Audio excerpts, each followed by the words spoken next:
3 points of view. As an analogy of the selective operation of our senses and mind, whereby certain things in the world are picked out as significant according to certain game rules. The game that we are playing mostly is the survival game. That is to say, the game ought to go on.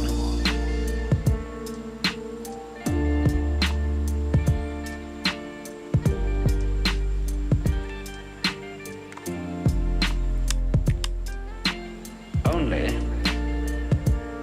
the way we play the survival game has a kind of element in it which makes it difficult, because we tend to say the first rule of this game is that it's serious. And that messes the whole thing up. So you have to watch out, in other words, when you play, for contradictory game rules.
Wait, can you guys not hear that part?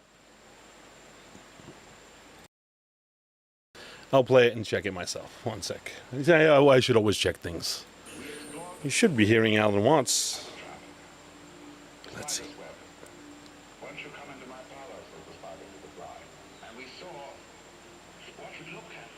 Can you guys not hear that part?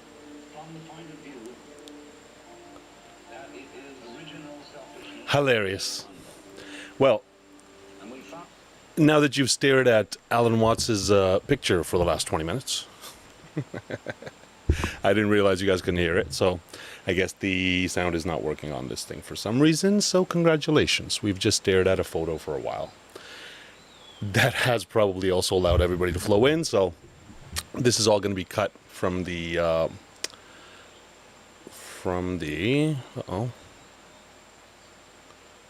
it's because the computer's not picking up the display properly. Of course, it's always the case. That's better. Okay. All right, ladies and gentlemen, welcome to our usual community gathering. We are here in Bali, enjoying a beautiful Bali Espiritu cigar. Welcome, Jennifer. Welcome to Bali, Jennifer, first of all. Hopefully you're enjoying it down south. Tony, welcome. Yoni, welcome. That rhymes. Welcome. So, existence is relative. And if you don't know what I'm talking about, that is the song that I was trying to play. But, you know, today we're going to try to look at the complexity of what's going on and try to break it down in a way that it makes sense. And I know that is a massive feat to achieve, especially in this time where we're dealing with stuff that's so complicated that there's just a multitude of things going on that don't make sense, and then that leads to things happening in the world that don't make sense, and just all around creates the kind of confusion where nobody really knows what to tell you because everything that happened in the past isn't happening now. Well, today, hopefully, we can help you break that code a bit. Some would call it an everything code or a universal code now, right? But this word macro, you probably heard it so many times. You know, macro this, macro that. We're going to talk about macro experts. But it's like, what is macro? Right? Why is it called macro? So it's, in simple terms, macro just means big. Right? The big picture is macro. But in finance, it's better looked at as the bigger swings and the bigger things that are playing out behind the actual nuances of the market, which drive the long-term patterns in the markets themselves, right? And today, we are at such a special point in that very big picture, as we've spoken about many times. But just to reiterate,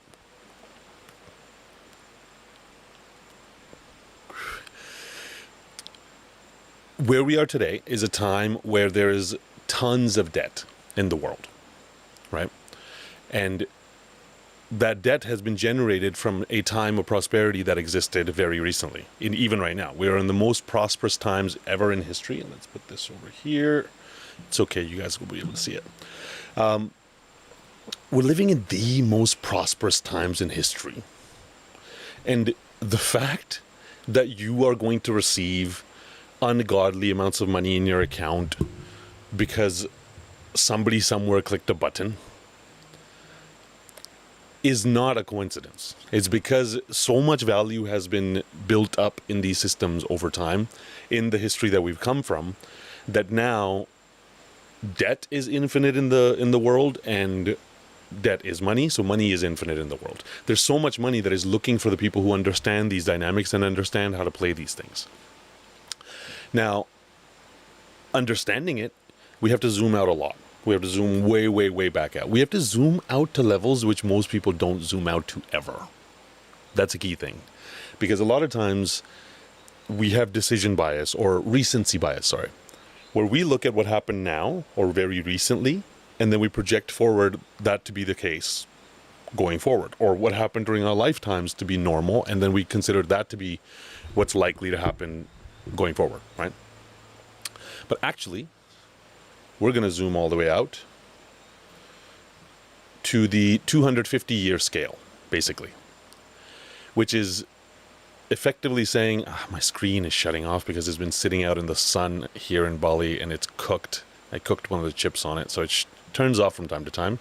So pardon me if I look like I'm messing with settings mid-talk, because I am trying to get this thing to turn back on, and hopefully it populates, and voila.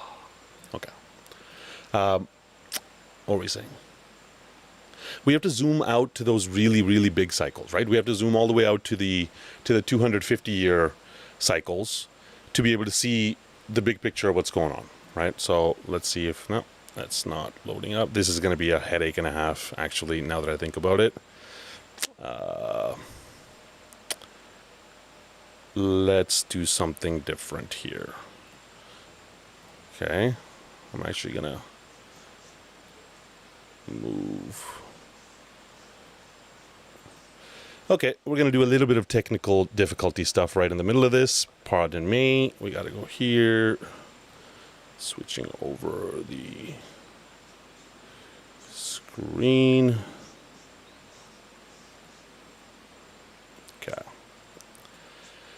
Hey, this is why I should figure this stuff out ahead of time, shouldn't I? You're right, mind. I get it. I hear you. Can't complain. But we're here now, aren't we? And we're going to make the best of it. Change that over to there. There we go. That should work a lot better. Now I'll be looking over here instead of over there. As I was saying, we're going to zoom all the way out to the 250-year cycle, because the cycles that are playing out now in macro are defined by what happened in the past, okay? So this is also the page, which the link is going to be in the description. Please follow along. This is on our website, cryptoexcellency.com. Right now, we're in a world where we have tons and tons of debt. The U.S. government has $9 trillion of debt outstanding outside of itself. You know, one of the things people don't realize is the government owes a lot of debt to itself. So you can't really consider that debt. That's just circular shenanigans. But there's, $9 trillion of debt by buyers with no obligation to show up. Debt securities are at $145 trillion. And crypto's only at 2.2 something trillion dollars, depending on which moment you check. Right? So comparative to the bigger picture, crypto is just getting started. The cycles we're talking about are the three cycles we've looked at before. But if you're new and you haven't watched this, please don't subscribe. Definitely don't leave a comment. I don't read them. Who even reads comments and leaves comments? Those are all by robots. But there are three cycles that we look at, right? There's the 250-year cycle, which is the revolutionary cycle. This one started all the way back in 1776, and it goes all the way around. Right around this middle part is where you start to see, in this cycle, there's revolutions at each end, but the middle part is growth, then peaking growth, then declining growth, and then a revolution, okay? And we are right here. Now, the financial cycle had started in 1945. It's an 82-year cycle. 80, 82, what's a few years between friends? That cycle started the Bretton Woods financial system, the dollar-based financial system back in 1945, and it is resetting in 2027, basically now. The financial system is about to be revolutionized the same way it was revolutionized then. At least that's what history says. At least these cycles say that, right? The 20-year technology cycle, which I put it at about 23 years, 24 years, but then again, that's just me being a nerd. That one has reset properly now. Let's say as of 2022 is the beginning of the new cycle, and that we are here. When all three of these cycles line up in this specific moment, normal rules don't apply. That's a key thing to remember, that we are in a time where normal rules don't apply. The revolutions are happening, the financial system is being revolutionized, society is being revolutionized, work is being revolutionized, what it means to be human, what consciousness is, what is the fundamentals of the vibrational states of existence. Okay, the vibrational state of existence is still the same, but you get the rest, right? Everything's being revolutionized. So the rules in macro that applied during those other times don't apply here. And I know, you guys have heard me say this many a times, but now I have a script, right? I have a new thing. So macro works differently during these times. And this is where things like the ISM and the normal economic correlations break down, basically, right? That's why when we've looked at the past, when certain experts have looked at markets, like Raul's everything code says this is the ISM. This is the best indicator for the state of the economy because it's a survey of producers, and it has lined up perfectly with Bitcoin previously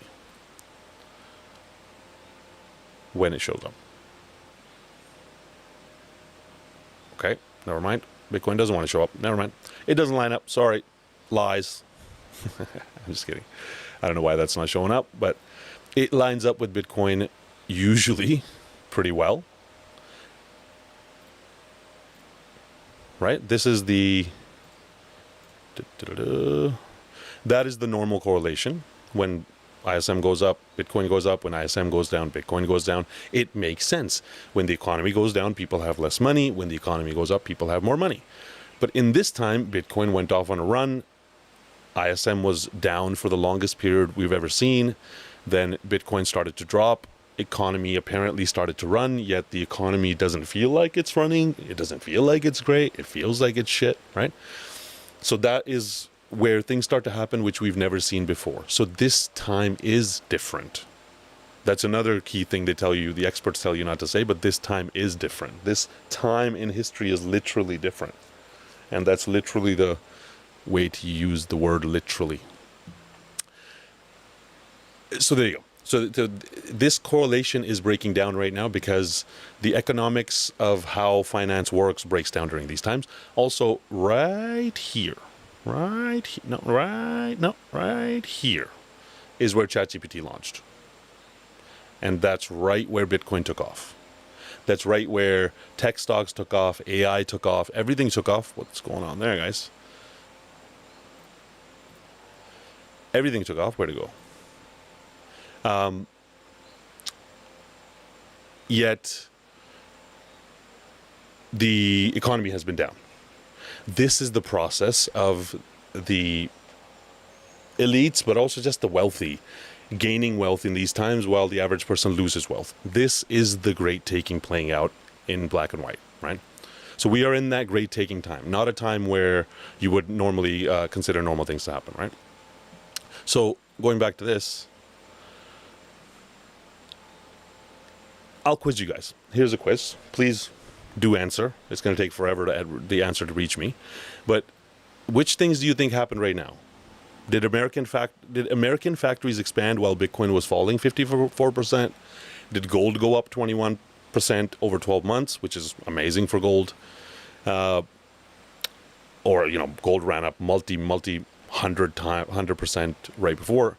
The dollar's share of the world reserves went up. Or did all three of those happen? I'm not going to wait for this delay to resolve. All three of them happened, right? Everything happened at the same time. All four, technically, I guess. Okay? That's not supposed to be normal. Each one of those things, when gold explodes, it signals something massive. When these times come, everybody thinks dollars should be dying. Less people should be using dollar. Actually, dollar's gone up, right? More countries are holding dollars. Dollars are killing other currencies. That's because in this time, what you think is going to play out definitely does not play out. And yes, over the long term, the dollar is going to not have a good day. I mean, over the next 20 years, 30 years, 40 years, that's usually how long it takes for these currencies to switch, right? But that has happened now in this very special time that we're going through right now. So, what did we miss? Yeah, so this is where we zoom out a bit and go back to that analogy that I always give for markets, right? This analogy, which is the ocean analogy of markets. So let me just quickly check. Nothing's wrong. So everything's working. Nothing's stuttering. We're good. Okay, nice.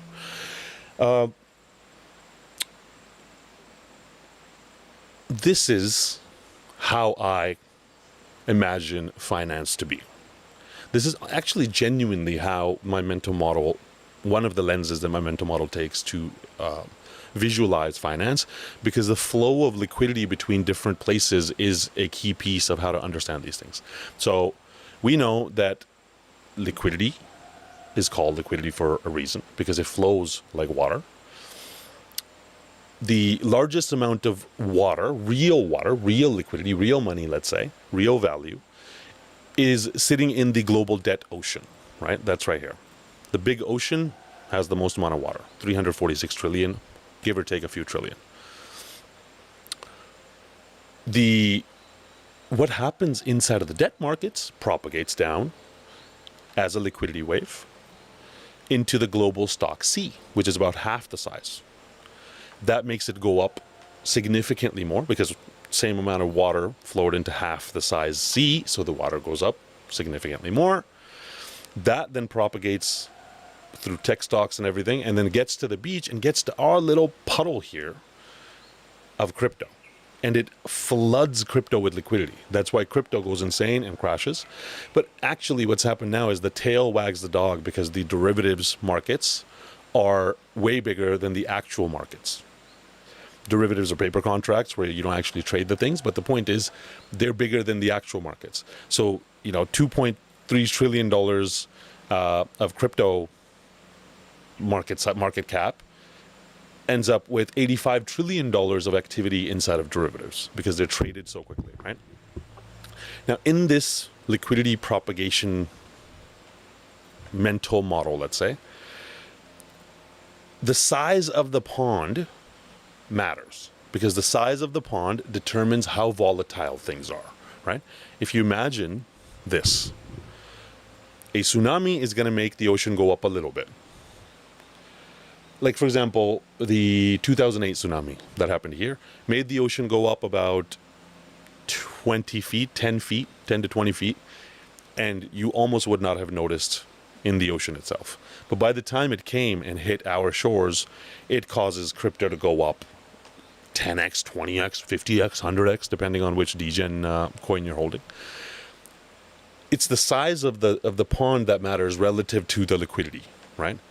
That's why when, let's say, now let's take this guess, right? In 2020, markets fell 34% in 5 weeks. Stock markets did. How much do you think crypto fell? 40, 50, 60, 65? I actually don't know. I purposely didn't look up these answers because I wanted to make sure that I could play this game. Okay. If you guys want to type in your guesses, that would be great. Otherwise, I'm going to say 70. Okay. And it went down 50%. 34% drop on the markets and 50% drop on crypto, on Bitcoin, 70% drop on Ethereum and the other ones, 80, 90, 95% drop on other coins. The smaller the size of the pool of liquidity, the more things go up. That's good because we make more money, but that's bad because you can lose all of your money that way as well, right? So that's why the size of the market determines the volatility that exists on the other side. We love volatility because that is how we catch katanas. That's how we're doing all these things. But you have to know how to play the game, right? If you're entering a volatile market, you have to understand the volatility. That's also why when gold exploded and people started chasing gold, a lot of the people were gold bugs that were chasing gold. And that's just not the right way to do it, because gold becomes a risk asset and has insane volatility, and it starts to behave in ways you're not used to, and then you get, hurt in the markets by making trades there. So it's like this, right? The size of the market is going to determine how much liquidity can go, how much the same amount of liquidity makes it go up, right? Like if I was to put $400 billion of liquidity into the system, crypto would go up about 17%, give or take. But the other ones would go up negligible percentages because they're such big markets, right? Now, this is specifically why we watch this dynamic. We watch this happening live. That's exactly what Atreides is. Let me put this here because this is now annoying me because I can't see this and then it's bugging me. That's exactly what Atreides is. It's watching this liquidity flow through different pipes. And right now, where we are in history, we are about to see this all flood into this. And I'm 100% serious about that. Over the next 30 years, let's say, the tokenization of the world, the tokenization of stocks, the tokenization of this and that, all it means is just taking the existing stocks and giving it a digital token version of it. But basically that allows it to interact with the global world as collateral, as, like we said, money is collateral. So it allows all of this value that sits in these giant buckets, 150 trillion, let's say about $400 trillion of value that's sitting there.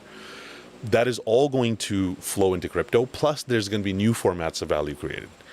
AI is going to create quadrillions of dollars of value.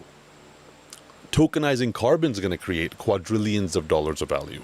Space is going to create quadrillions of dollars of value. Just the money printing is going to take, we already have the first trillionaire, 1,000 billionaire, 1 million millionaire. Is that it? Yeah. 1,000 billionaire or 1 million millionaire, right? Quadrillions are going to be printed and brought into the system, and this is how it happens. As this old world transitions into our new world, now if 400 billion makes it go up 17%, you get the idea. I'm not even going to say the numbers, but this is the theory of relativity in markets, right? Now, along with the size of the pool, or size of the container, or the pond, or the vessel, or I can't think of any words, the depth also matters, right? Because if I'm going to, let's say, sell, and I'm going to basically put a bunch of water into that pond, I'm going to sell and I'm going to give the water back, basically. Or I'm going to, let's say, take water. Liquidity wise, we're going to take water out of the system. If I want to take water out of a pond, the pond has to be deep. Otherwise, if I take out a lot of water out of a shallow pond, I'll hit the bottom and I'll get a bunch of dirt. That's a good way of thinking about it, right? But simply speaking, if you try to sell something like sui, which has very low float and it isn't very liquid, what it means is that when you try to sell, there has to be a buyer on the other side. When you try to buy, there has to be a seller on the other side. If you try to sell a massive amount and there's not enough buyers on the other side, number one, nobody's going to want to buy it, which means you will have to drop the prices more and more to buy it. And that's what will likely happen. So if you try to sell a large amount, your price will drop so much, you will not get anywhere near what you would have got if the market was a liquid market, right? So this is where, like, how deep is the book is the term that people use, or financial people use. So it's like if you want to put $200 million into a market, let's say, right? And it has a book depth of 77%, that means you selling $200 million of whatever is only going to move the price about 2.6%, right? That's pretty good. 2%, 2 point something percent. That is where Ethereum sits for, I think, $4 or $5 million of sales, depending on when we check, right? But if it's a thin book, which means the number of orders that are in there are very thin, not very many people want to buy or sell, then you try to sell $200 million and it'll dump the price by 9.5%. Or you could even get down to super illiquid stuff where it'll dump the price by 25%. So this is something key to understand. This is why I love to get out early enough. I like to get out when the market's running up and everybody's running in. Because at that point, you can dump as much as you like and the price just keeps going up. People try to sell the top. Well, you know how the top happens. Everybody stops buying, or whoever's buying stops buying. Everybody's already bought, which means there's nobody left to buy, which means when you try to sell, there's nobody left to buy from you, which means you're left holding the bag, which means then you'll probably be stuck in limbo and you won't end up selling, right? So the liquidity, the depth of the market, the size of the market, all of those things line up together to paint a picture, which allows us to then understand where we are playing, right? History says we are in this time where all value goes from the old world to this new world. All jobs go from the old us to these new workers. Money as a concept goes from this old world to this new world. So, I love this quote from me. Everyone argues about which pond to stand in. Almost nobody asks where the water comes from or who is allowed to turn the tap. Right? That's the key. Everybody's sitting there watching their little glass of water, hoping to God. They put it into the pond and then they sit there and watch a pond like, I hope to God this pond goes up. But then you look back and you're like, yeah, but the tsunami was like 2 years ago. So maybe we should not. Person's like, I really hope my thing goes up, and you're like, yeah, you're not watching the right stuff. So this is why we watch the ponds and the Now let me also just check to make sure I didn't disappear somehow. Okay, there we go. We're good. When I'm saying this stuff to you, right? A good method I've used to be able to learn this stuff. Hello, welcome, Paul. Is to absorb it into your paradigm of understanding of the universe, how it fits, right? I may say certain things, you're like, went over my head. Some things you're like, oh, that makes perfect sense, right? absorb it in whatever way you can. If you're like, I want to discuss it more, come here, come to the page, click Ask Guide, which you can't see right now. If I move this over here, click Ask Guide right here, and have conversations with it about what you'd like to learn. Right? It'll describe it in ways that that you may understand better than even I can say it. Or you can send your AI to this and have it read all of this, and it'll definitely go through everything, right? But absorb it in a way that makes sense to you, because the whole point is to build a mental picture so that you can have these pieces there and you can make decisions from it from an informed place, right? Beyond that, a lot of this stuff, once you understand it, you don't really need to do anything. That's why you have us, right? Excellency is doing all of this. I spent my entire life for the last 23 years watching all of this stuff. But also now, this new excellency is a super hyper intelligent excellency. It is sitting there watching each one of the... When I'm telling you all of this, it built this. I told it what I think. It came back and told me I'm half an idiot on some of the crazy shit that I'm saying. And at the very bottom of this page, you can see what it accepted and rejected for me. But it took the premises, it vetted them against data, checked all the markets, read everything, and then came up with this way of presenting everything with real data and real numbers behind it. So now we're in a world where it's not even that I'm watching it. I'm watching it, yes. We're watching it, yes. But there's something way more capable of being able to watch it that's watching all of this and coordinating all of this, and over time is going to be able to actually help us take the right actions, right? Other than that, not much going on. And I mean, literally everything on this page, right? All the different dynamics and things that are going on. I'm building out a pressure map. I'm not even going to tell you. I'm just going to show you, okay? Take a look at this. This is what's built now. Okay, so that is how the constitution of markets makes a difference in what happens inside of a market. But how do markets actually move? What makes them move? What are the relationships between them that actually makes them move? No, my lighter stand. Oh, we barely knew ye.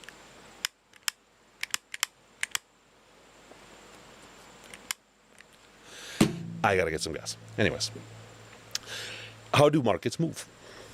Because that's kind of what we're here to, really discuss. So, at its very fundamental level, there is no market. There is no money sitting in Bitcoin. There is no money sitting in some asset. That's just not how it works. There's not $2 trillion that are sitting in Bitcoin. There's always a buyer and always a seller. So the money goes from buyer to the seller's pocket. And then sometimes it goes from that seller, that seller becomes a buyer and vice versa. But it always goes from the buyer to the seller. And then whatever price they determine to be the price that they agree upon is the price the asset gets set upon. But there's no money inside of the market innately, right? The more buyers and sellers there are, the less a market moves, because they're all willing to agree on a certain price. That's why bigger markets move less, smaller markets move more, right? Bitcoin moves less, shitcoins move more. The even bigger concern now than just this buyer-seller stuff is when a buyer and seller are talking to each other and they're buying and selling something. They're saying, hey, give me a Bitcoin, give me an Ethereum, give me a brick of gold, right? Give me a house. What's happened now is those assets have been used as collateral to create debt. And that debt is being traded effectively. Basically a paper contract that says, I promise I will buy Bitcoin at this time for this price. And if I'm wrong, I'll buy it and you make money. And if I'm right, I'll buy it and I make money. That's a futures contract. But I will for sure buy it. An options contract is like, I'll pay a little bit of money to have the option to buy it one day or sell it one day. But if the price isn't favorable, I'll just lose that money that I gave you, but I won't buy it. I don't have to buy it. That is an options contract. And then there's so many different types of contracts that are made, but it's just a contract. It's not the actual stuff. And now, like we looked at, that tail is wagging the dog, where there's way more derivatives contracts than there are actual stuff, than there is actual stuff that's trading. So what actually moves the market now is those derivatives being traded. That's what leverage flush is. That's why when we say, yeah, the leverage is going to flush, or they got liquidated, or all that kind of stuff is in the futures markets. It's the trading in the futures markets results in the price of the actual stuff going up and down, because the market is just so big. Plus, there's just so much money to be made. So many people are taking risks over there that they should not be taking, and because of that, they are getting hurt, right? So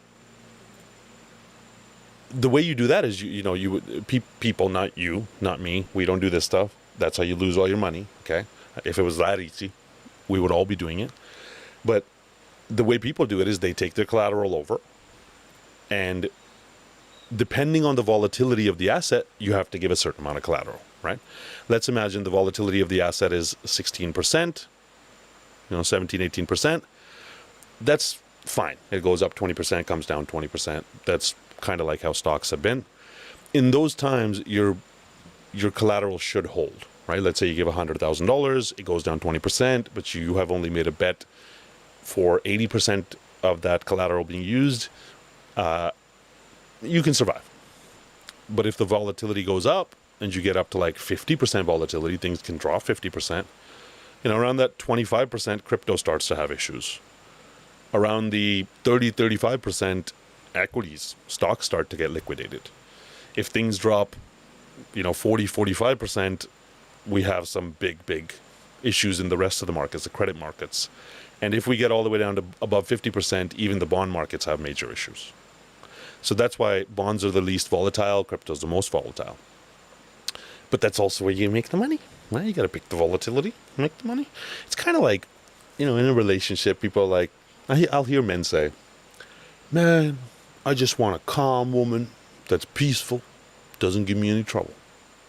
I'm like, yeah, I imagine that's what you want. That's what you say you want. But your wife is like that and you're not happy because she's not volatile enough. She doesn't have the fire and the volatility, right? Some people like dating volatility. Some people like dating bonds where they just like peace and calm. They might be Zen people, right? My track record, it's kind of 50-50 in the middle, right? Sometimes it's volatile, sometimes it's not. But the point is, the way you select an asset and the way to understand the relationships between these assets is the volatility itself, right?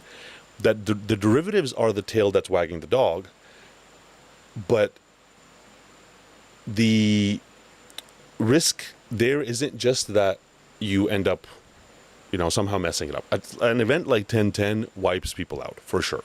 But there, you also have, first of all, you can get liquidated. There's some price where you have to give away all of the stuff that you have bought that doesn't exist in the spot markets.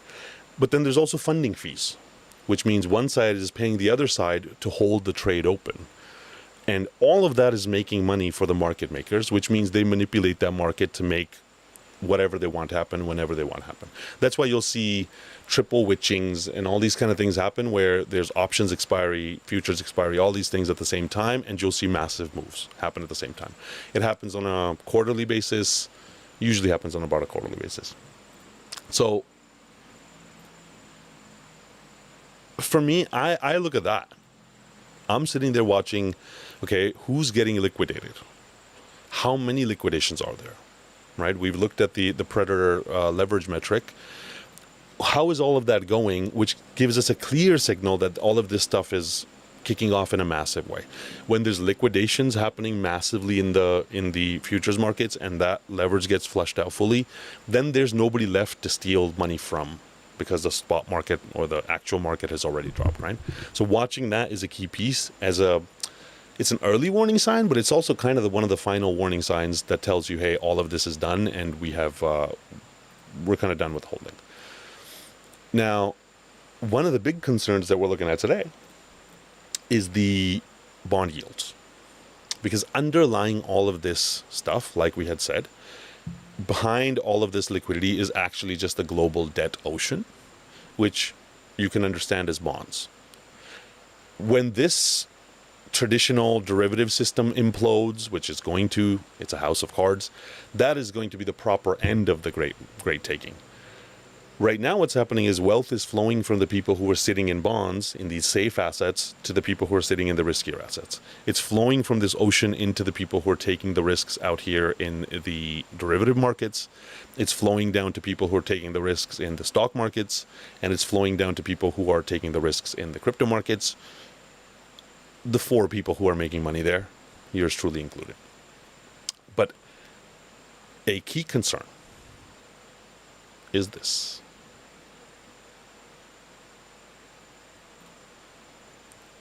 That right now, the amount the US has to pay, the percentage the US has to pay to get somebody to give them money keeps shooting up. Okay? This kind of sharp spike in bond prices is something that's very, very destabilizing to the world, because the pricing of loans, the pricing of debt is based off of the price of the yield that somebody's going to get from the US bonds. This is what sets the price for mortgages, for capital across the world. If it's not as important, it's important, but it's not as important where it is. It's how stable it is that makes the biggest difference. Because if the buyer and seller can agree that there's some kind of projectability to the price that they're going to get, or the yields that they're going to get, it works better. When the price moves sharply and we have volatility in this market, that destabilizes the rest of the stuff, right? If the ocean is relatively stable, even if it goes up and down, things can be dealt with. But if you have sharp spikes in the ocean, that causes calamities. That's the way to think about it. This level that we're at, this 4.7-ish level, is already at critical levels or alert levels. Anything around this 5% mark, and we're talking some serious trouble. Okay, beyond that, it becomes way too expensive for the US to lend, although now people want more and more and more yield to get the US debt because it's becoming risky. It used to be considered safe, but now it's becoming risky. But this spike in bond yields is probably one of the best signals of a sovereign debt crisis playing out in front of us.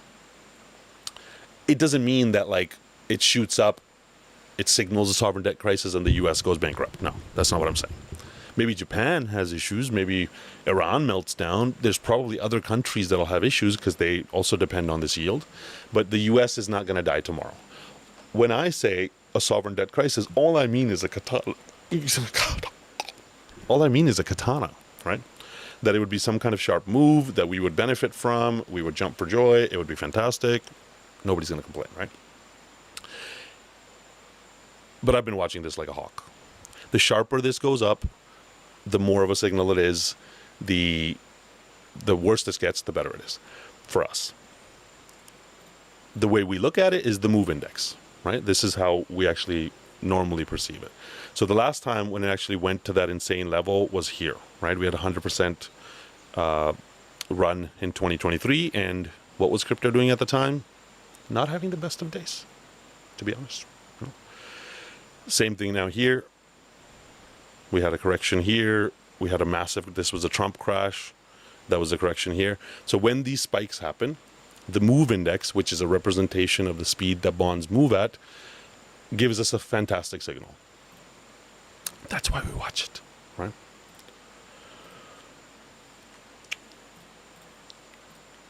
If you had to think about a katana engine, this would be one of the things that you would want there, right? Now here, it's like, if I pay you more and more for something, more and more people want to buy it, which means the price should drop. Or, anyway, one sec, let me take that back. If I'm paying you higher and higher yields for something, that means you have less faith in the fact that I can pay you back. That's why you're asking a higher yield, because it's risky, which means less and less people want to buy it, okay? So the higher the yields, the lower bonds go. That's why the higher yields go, the lower bond prices go, the lower bond prices go, the lower stock prices go, the lower stock prices go, the lower crypto prices go. It propagates, right? And works the other way as well. Now, I'll ask you this.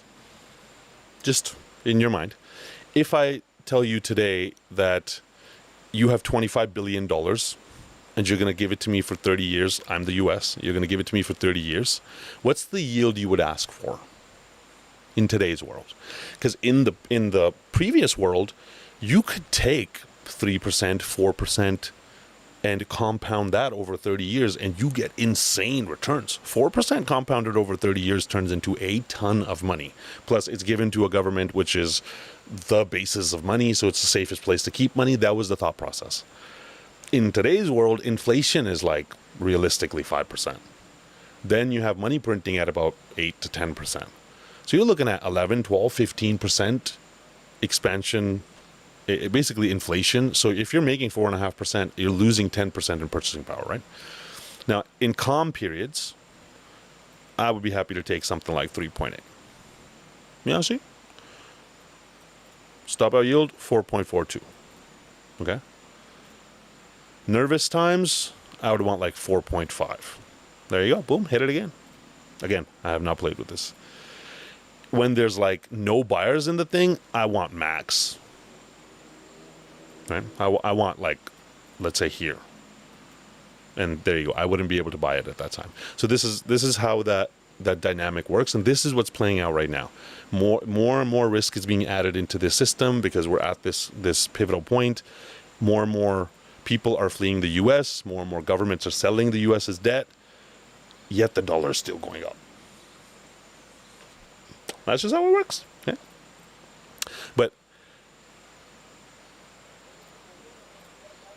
if you had to understand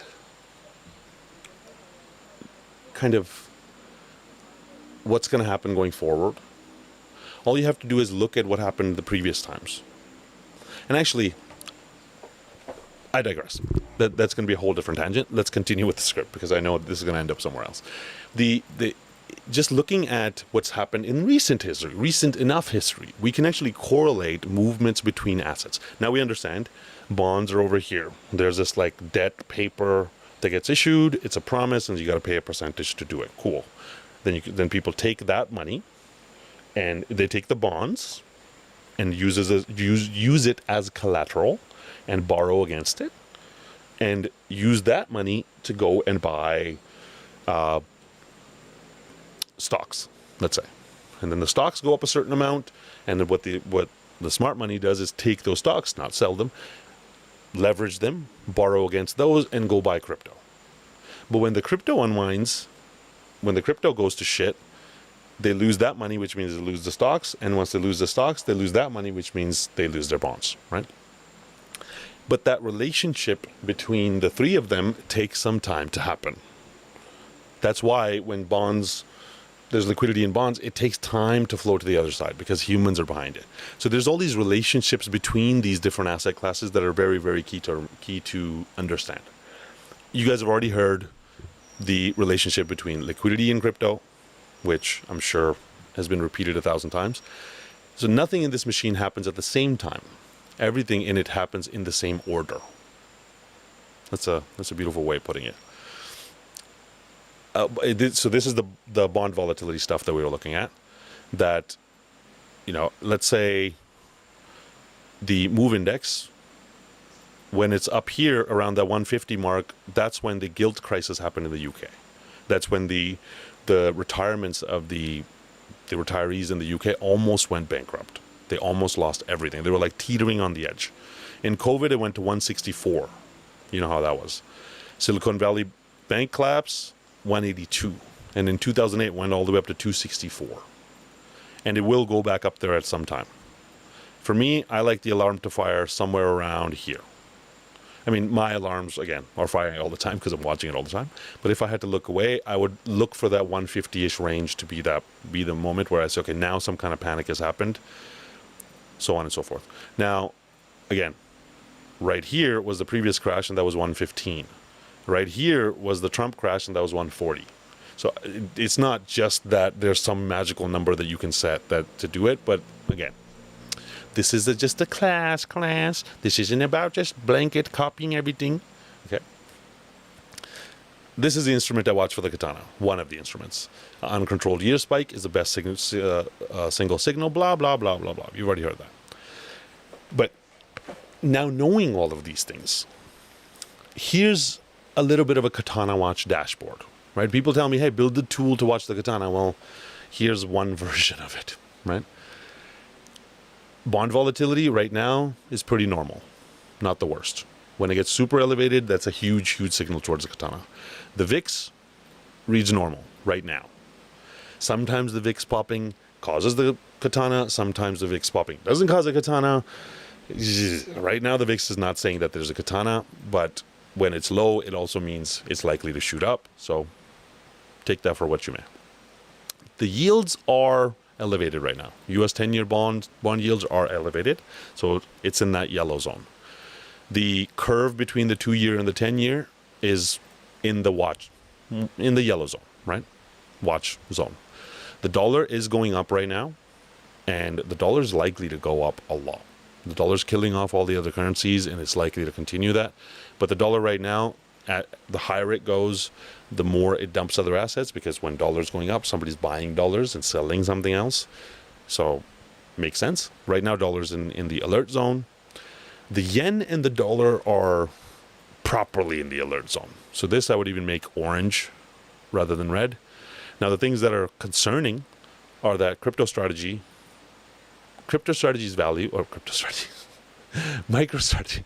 also known as strategy.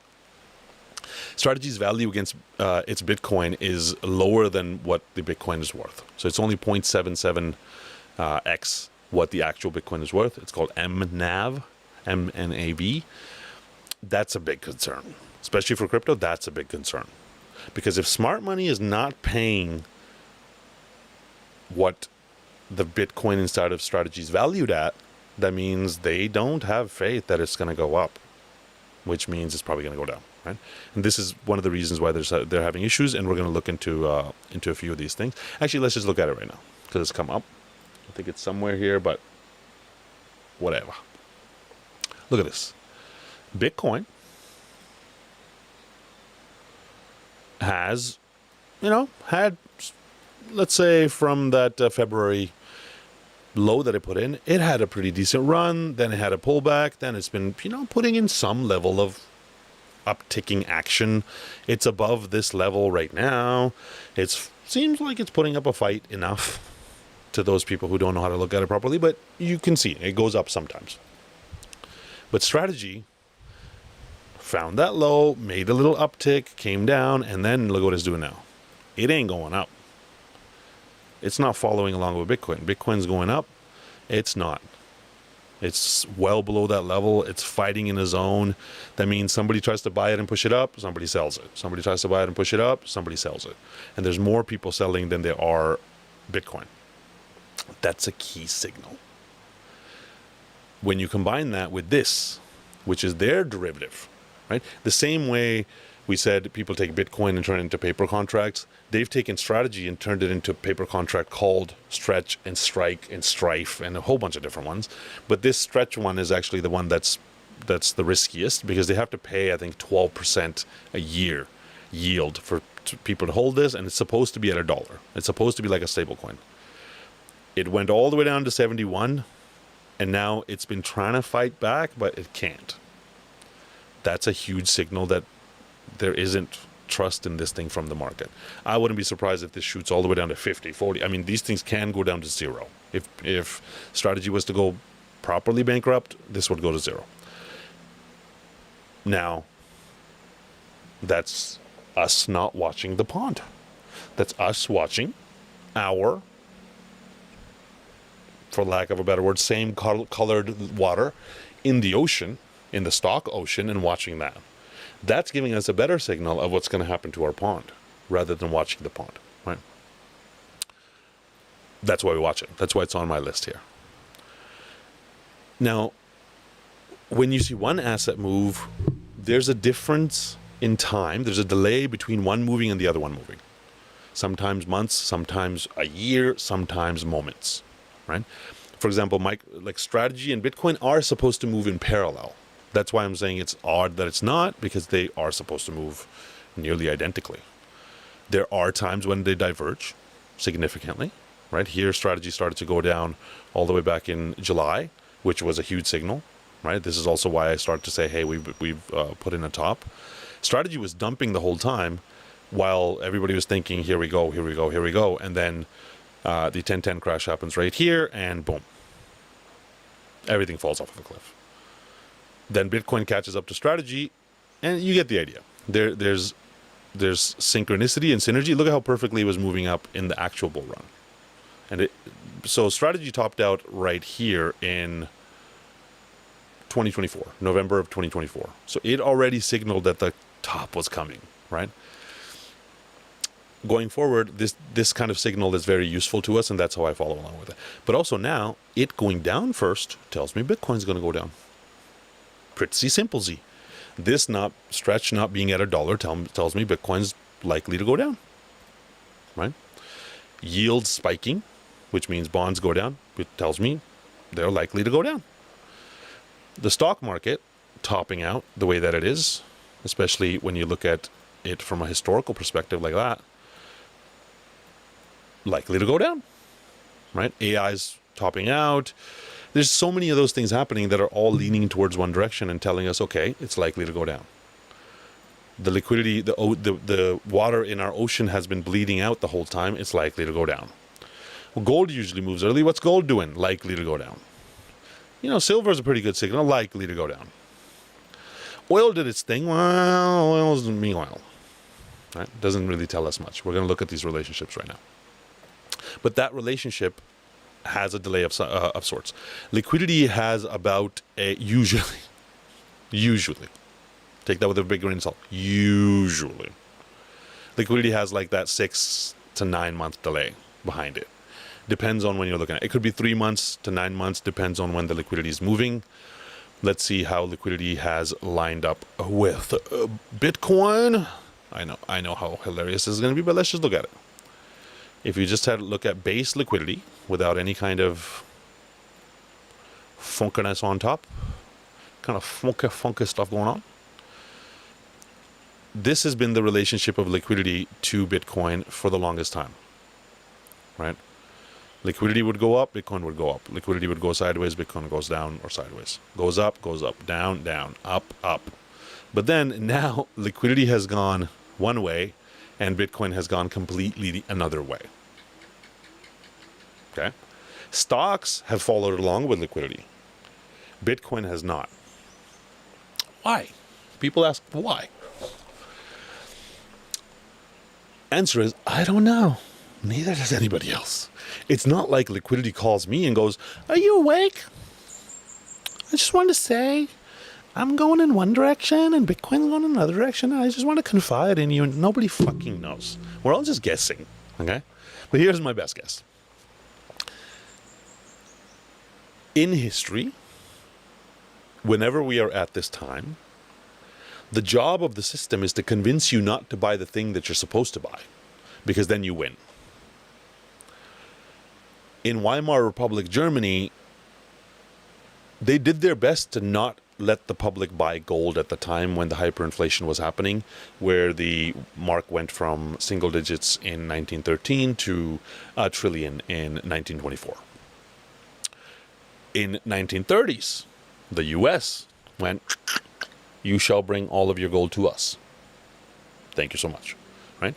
They did that for a reason, because they could see the system was collapsing, so they made sure you can't buy the gold. They took it from people, literally, right?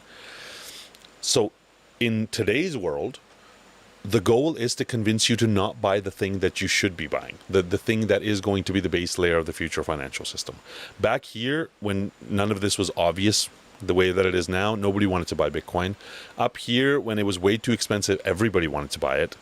Now, when this run was supposed to happen, this banana zone was supposed to happen, it doesn't. Things go the opposite way. Everybody gives up. Everybody cries, mommy, and runs home. And then the actual run happens.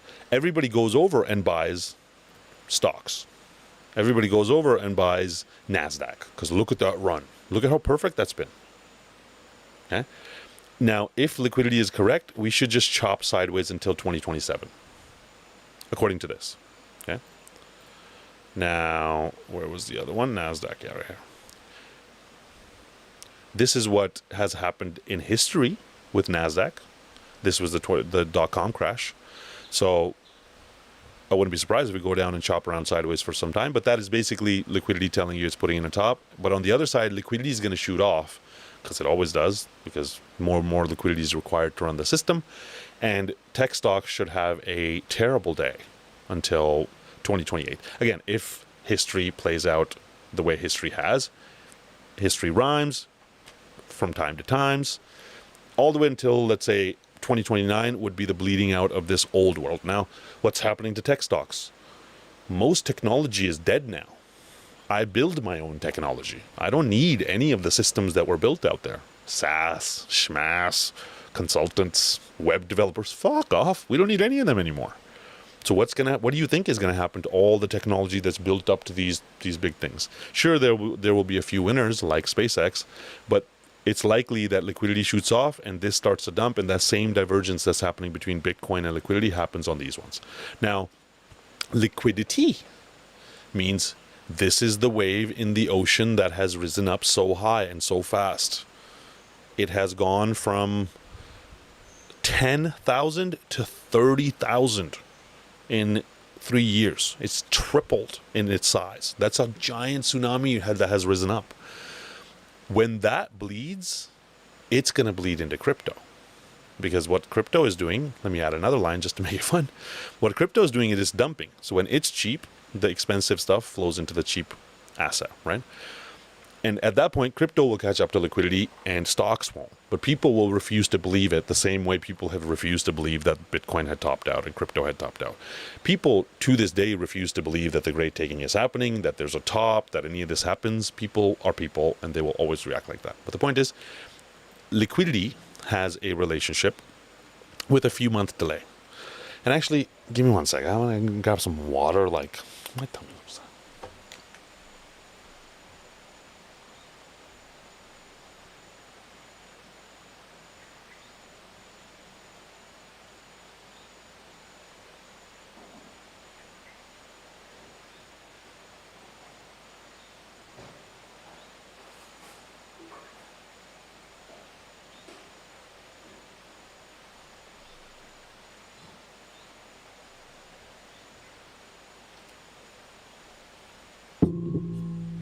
Ooh. While we're at it, got some papayas. Right? It's papaya season right now, so we have some delicious papayas, which are right there, actually. You see that? Right there? Right there? You see those? Those are all papayas. It's crazy. This tree was planted, well, like 8 months back, and it's that big, and it's already producing these delicious papayas. I didn't eat all day today because I love you so much. So that's breakfast. Anyways,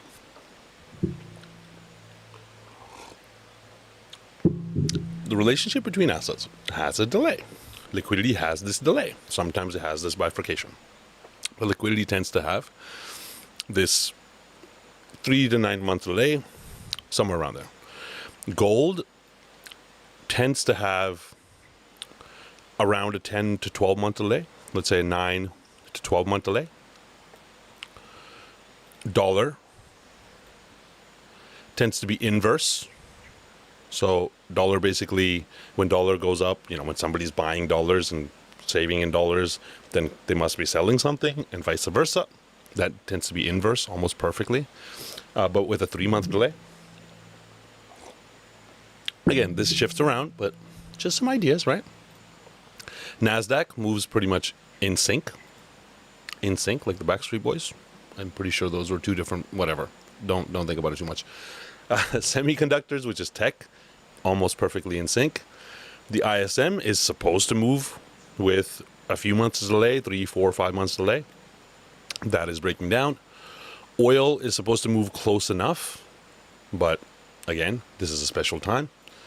Bond volatility is supposed to be opposite, and equity volatility is supposed to be opposite. That when like the VIX spikes and the move index spikes, then we see a drop in crypto prices, right? But you can play with this, and so you get an intuitive understanding of how things move, shift around. Now, again, there's a large gaps in between, and the fact that there's differences in the alignments also means that if there's one that's adding liquidity and one that's removing liquidity, it can net out, or so on and so forth. Or if some high volatility event happens and shakes the entire world, like the oil prices, and like they're about to do again, in those times, things can distort, right?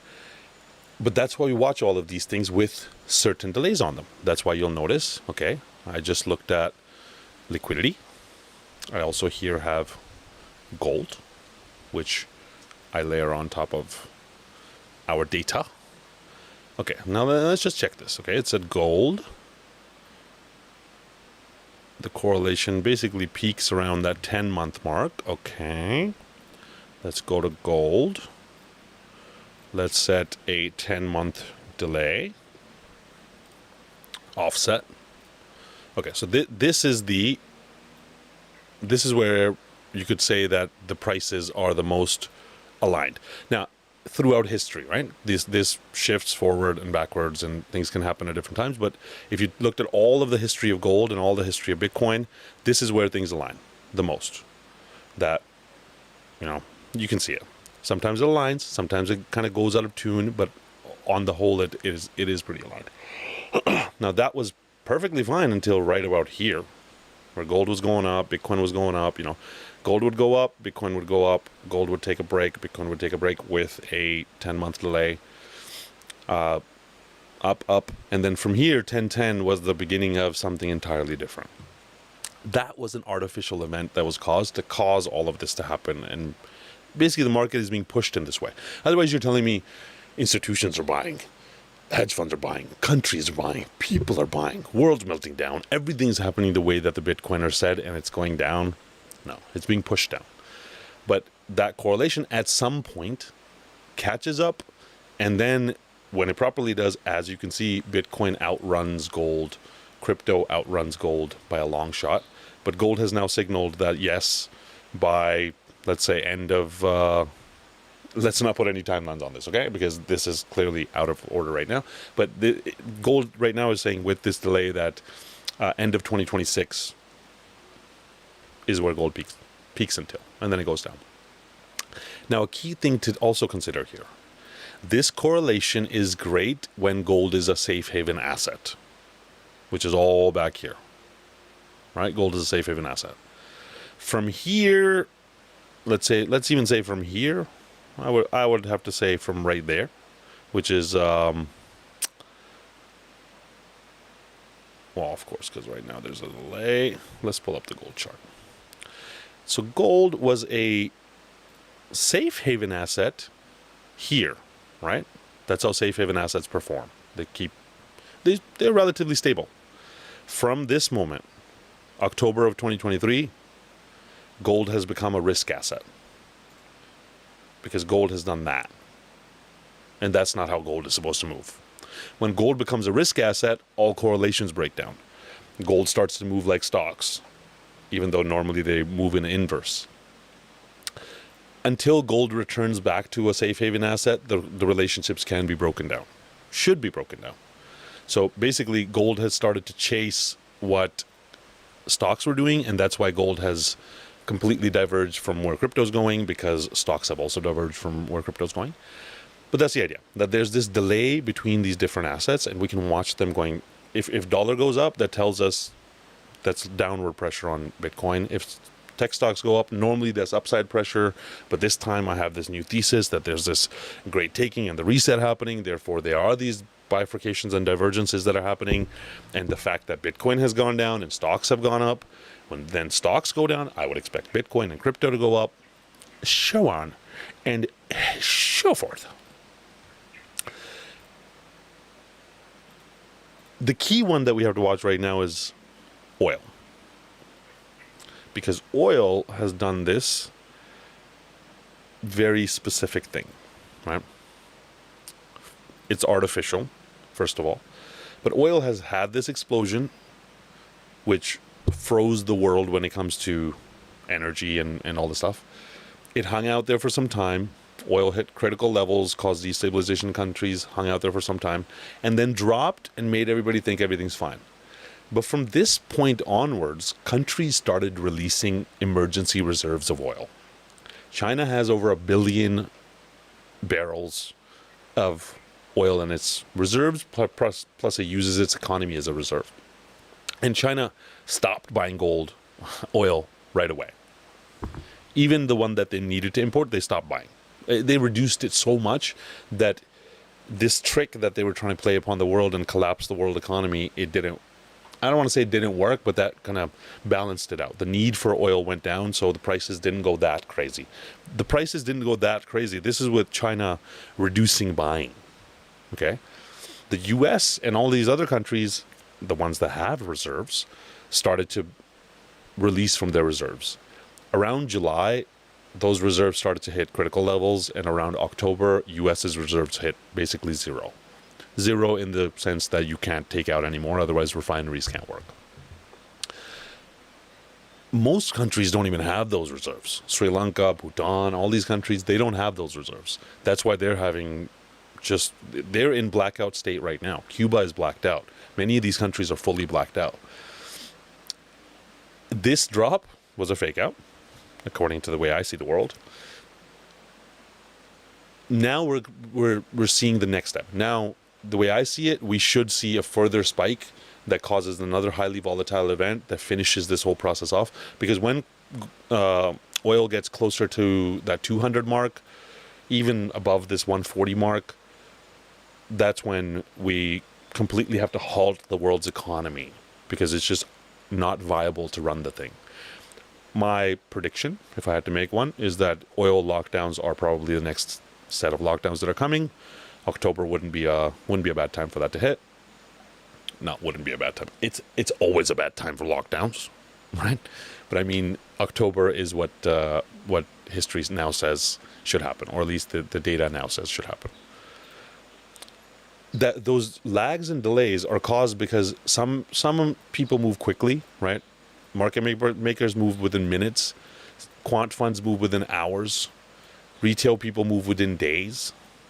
Fund managers move within weeks. Pension managers move within quarters. And central bank managers move within years, right? This is also where you can start to already see, hey, am I too late to the trade? That's why for us with Katana, we move within milliseconds. We move within milliseconds. That's why now the system is built that the moment the Katana is triggered, it's 100 milliseconds to activate and should be another 100 milliseconds to execute on everybody's account. So we're the first ones to move in, so that by the time it's minutes and the market makers move and they make the price go up, and then the funds come in and make the price go up, and then days later, sometimes weeks later, the news reaches finally to, usually days later, and especially in Katanas, like 10:10. 2-3 days later, price is back up again, and people are then running in. Retail is then running in. We're the ones who get in first, and then all of this money flows from the other guys to us. The rest of this stuff is the bigger plays, right? The managers, the pensions, and the bigger players, they're the ones who make the rise happen on the longer term. We're here to catch those super, super short, sharp spikes to catch this stuff. So understanding all of these things, if you were to watch all of these things, you would not sleep, for sure. Like me. Even understanding what's going on, still it's a full-time job. So, that's why we have our level set to places which most people don't watch. And by levels, I don't mean like a price level to buy. I mean alert levels on different things. Most people are sitting there watching every spike happen and reacting to every spike. Oh, it's going up. Is it going to run away? Oh, it's going down. Is it going to crash? Relax. It's volatility. The way I like to look at it is I like to look at only the outlier events. The holy shit hun, that's a big dog events, right? Where it's a uniquely sized event where the sharp spike in bond yields is a big spike. The VIX spike is a big spike. The events need to be major to buy. That's why now people keep asking me, People have asked me. They say, Sim, why didn't you catch this one? How did you know not to catch this one? You told us, but how did you know? How did you know not to catch this one? How did you know not to catch this one? It's because if you haven't been here for long enough, you haven't seen it go biblical. Like, the 1010 crash was proper biblical. Okay? It was like the plague got released and they stole our firstborns. These events, they're not there yet. They're these kind of smaller events that most people would end up jumping at, but that's not what we're talking about. When a proper katana catching framework waits for utter panic in the world, like the yen panic, where people thought Japan was going to melt down, or the Trump crash, where everybody thought the stock market's going to melt down, or 1010, where crypto literally, not literally, but legitimately did melt down, right? So those are the kind of moments you have to wait for, and you really have to understand the nuance of why this one and why not this one, right? That's why we're keeping an eye on it. But that's also where, like, now for me, it's now been 6 months of building. To build a system that's capable of being an advisor in this zone. There's no system that can nail it, because each situation is unique. The dynamics keep shifting. There's a deep humanness to how this stuff is happening. Like, a system can't predict 1010, but it can let you know, hey, this seems like a very special event, right? So now I've been building out those automations in a way that at least they can be advisors and they can tell us, and we can have a lot of data stacked together. By we, I mean me, us, but I'm showing you guys this slowly as you go, and over time these tools are going to be released once I've vetted them and tested them. So then when we're talking about, the kind of risks to the system that could cause these kind of katanas, the US yield spike could definitely do it. That's the biggest market. The US dollar yen chart is another concerning piece, because after the US, Japan is the country where the most amount of money has been borrowed and pumped into US stocks and the economy, but specifically tech stocks.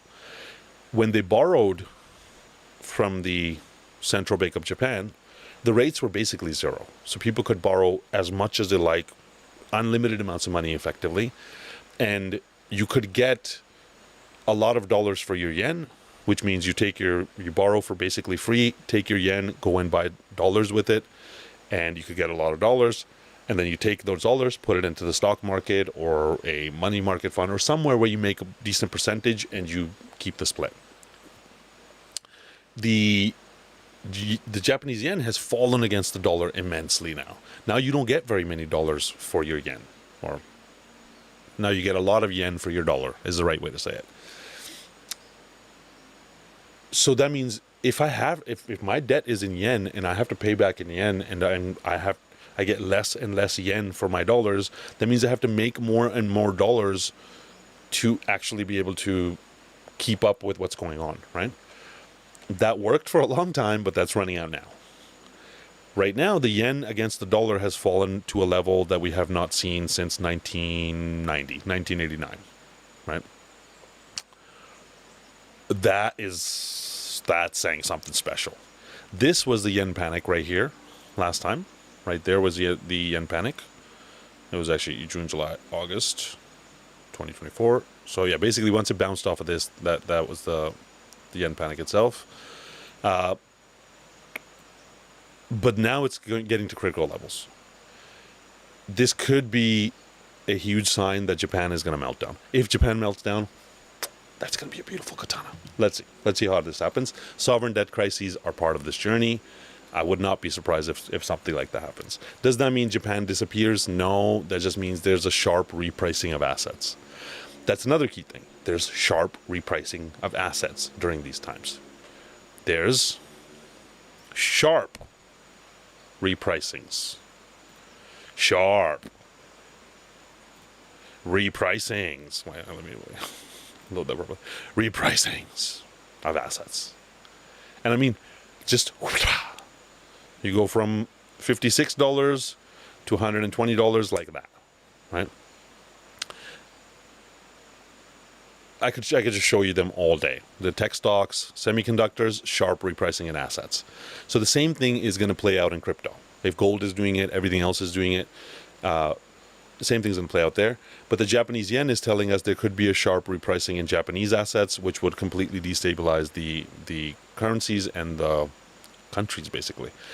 It's called the carry trade. If you ever hear the carry trade unwind, this is what the people are talking about. That's a huge systemic risk to this whole thing.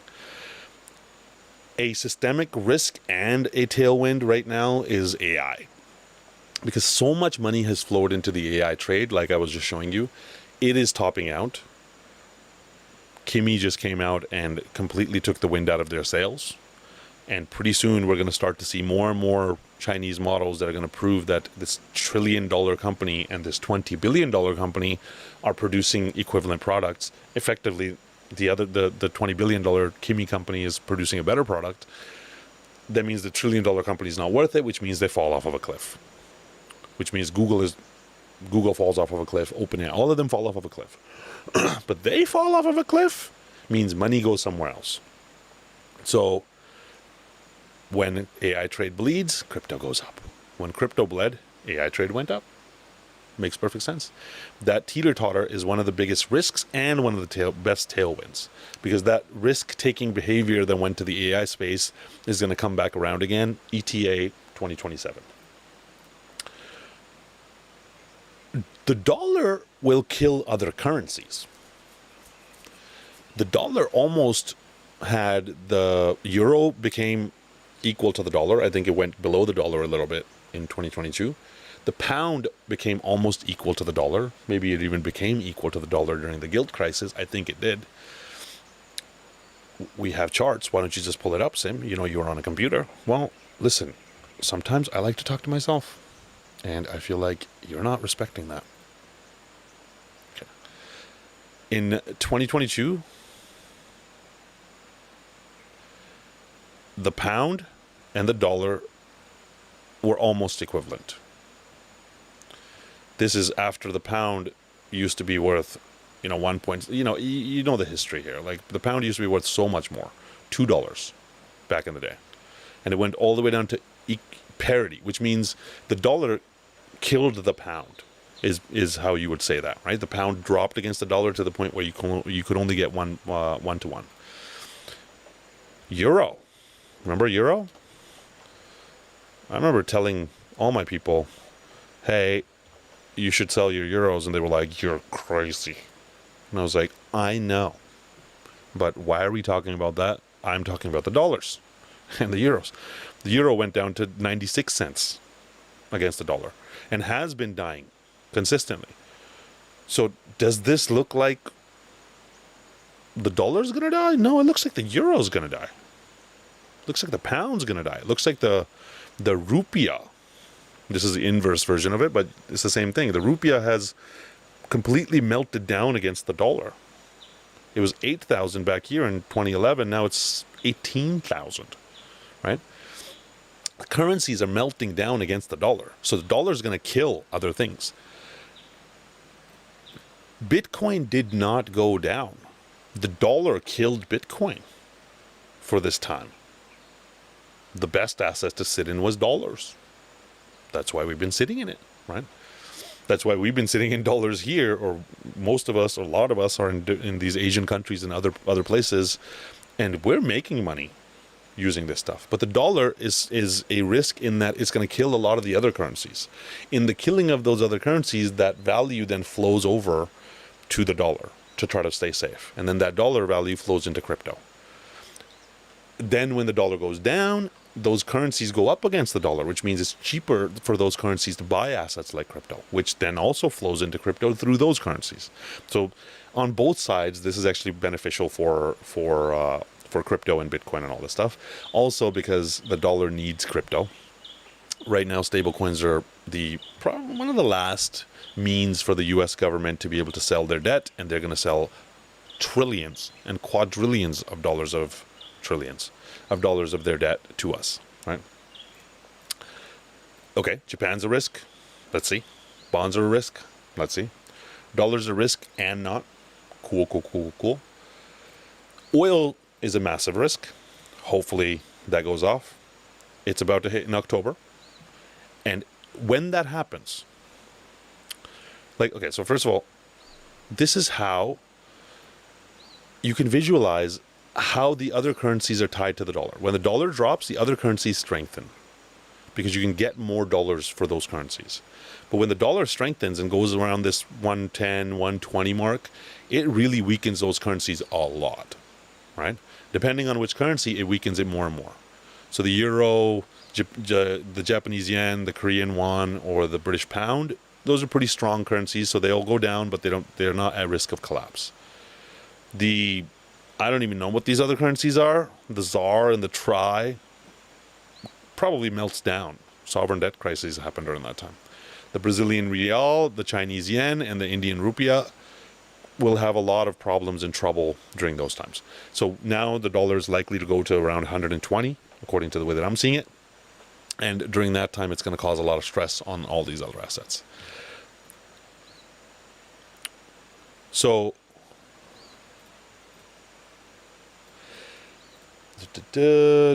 we covered that. Yeah, so basically, as all of these bets get put into the market, let's have a little papaya. Let's enjoy a little papaya, shall we?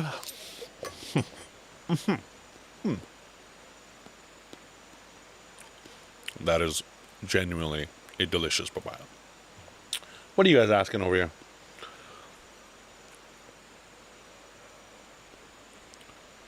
Strategy supposedly has a lot of regular debt on their balance sheet, so their share market price is lower than Bitcoin on the balance. Yeah, makes sense. When you borrow all that money to try to, do what you do, you're going to end up having those issues.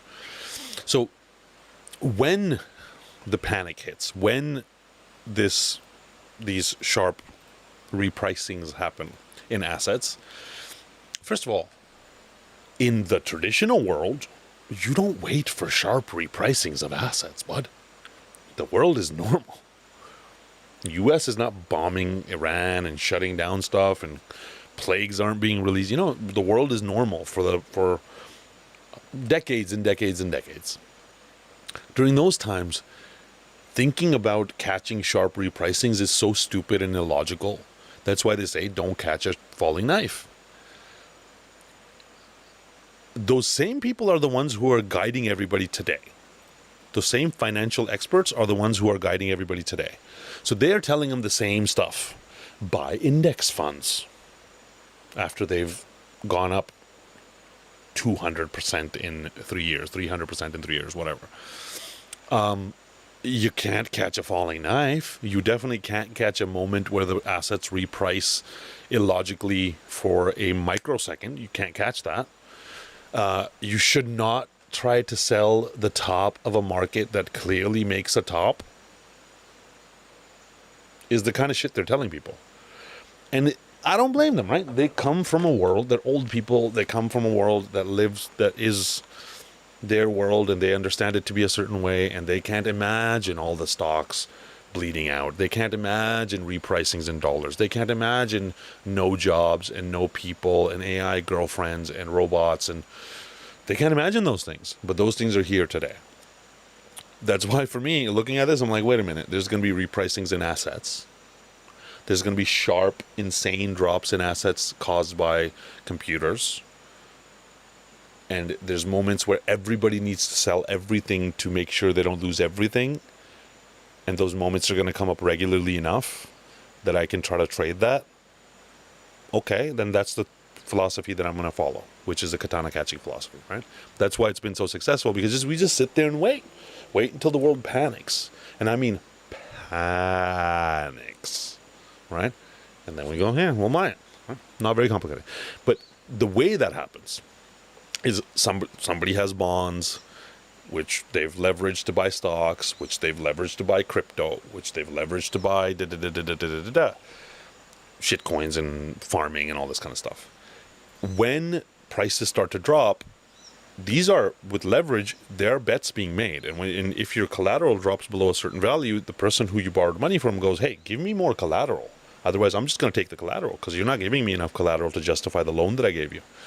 They ask for money. Somebody goes and sells whatever is the riskiest, most liquid asset that they can sell that's going to give them money. The selling of that asset drops prices, which causes them to sell the next asset and the next asset. So on the day this matters, if you had to look at it, and if you had to shuffle this around, how would you shuffle this around? How does it play out? So let's see.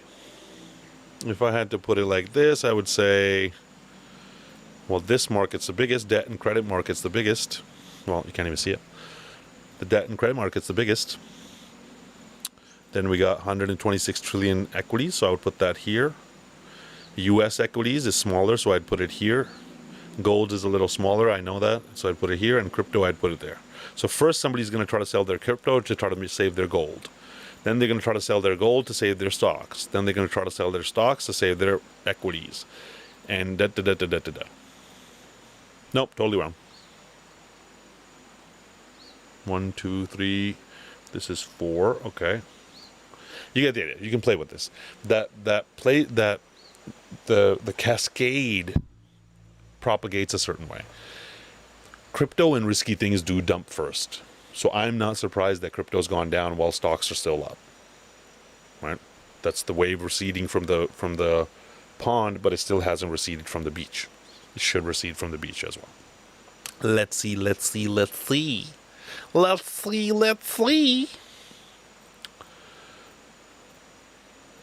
In those extreme times, the moves are being made by leverage. This borrowing and all this stuff, the move is being made by leverage. Like that whole borrowing from Japan is basically leverage from Japan. Yes, I know this. It should make a lot more sense, but I didn't have time to fix this. This whole page took forever and forever to build. But back when when the money was borrowed, everything was fine, nice and stable, near zero yields is where the money was borrowed. Then the Bank of Japan started to raise its rates and cause problems. But still around that, 0.25. 0.25 is where they raised it to for the yen panic. And that's what caused that whole crash.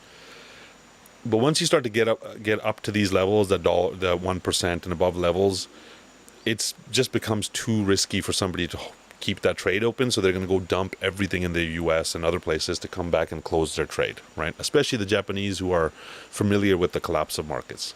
Today it's at 1%, right? So we're here today, but soon we're about to get to a point where things just break, okay? And that equilibrium breaks, and that's what causes that sharp repricing, because as soon as people freak out, they start to sell everything in ways that they normally would not, and that panic is where we come in. And we eat some papaya. It's like papaya to us, no? Papanic.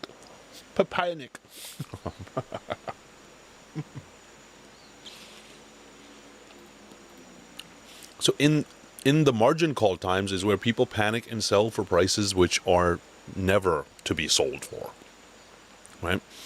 Some assets went down 99% in the 10-10 panic. The price of those assets is not 99% lower. Yet somebody had to sell it because algorithmically this process was playing out. So we catch that, right? We catch that, but we're also sitting there watching all of this happen alive, right? So same thing here. So it's like when things are normal, the spread between what you can borrow in Japan and the US is fine. This bridge looks semi-normal. It just looks like it's drawn by a child, which is the state of AI that we're at today. But when that starts to get way out of balance, then we start to have issues, and Japan melts down. Price is not set where you buy. It is set where somebody is forced to buy or sell. Right? That's a key thing. That, like, when somebody is forced to sell things, they will sell it for prices you would never sell it for. And we are the ones there to actually be able to benefit from that, to actually capitalize on that.